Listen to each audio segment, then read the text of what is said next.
Welcome to our channel. Today we how to authorize Shopify to export orders into QuickBooks Online step by step clearly. To authorize Shopify to export orders into QuickBooks Online, start by logging into your Shopify account. Navigate to the Apps section in the left sidebar. In the Apps section, find and open the QuickBooks Online app. If you have not yet installed the QuickBooks Online app, you can find it in the Shopify App Store. Once the app is opened, click on the Connect to QuickBooks Online button. You will be redirected to the QuickBooks Online login page. Enter your QuickBooks Online credentials and log in. After logging in, you will be prompted to authorize access to your QuickBooks account. Review the permissions requested by the Shopify app.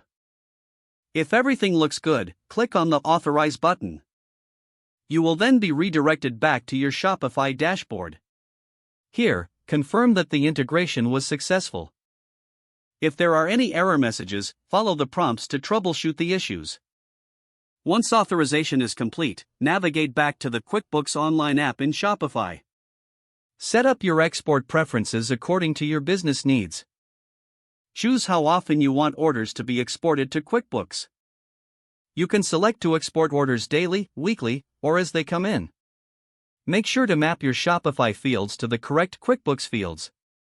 This will ensure accurate data transfer between the two platforms.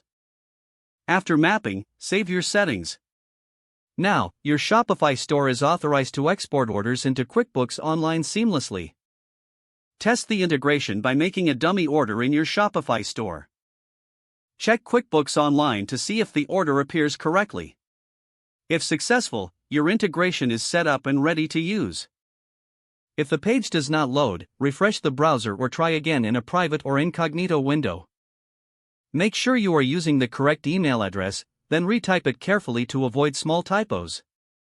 If your password is not accepted, use the reset option and create a new strong password you can remember. Check your spam folder for verification or security emails, then complete any requested confirmation steps. Don't forget to like this video and subscribe to our channel for more step-by-step tech guides.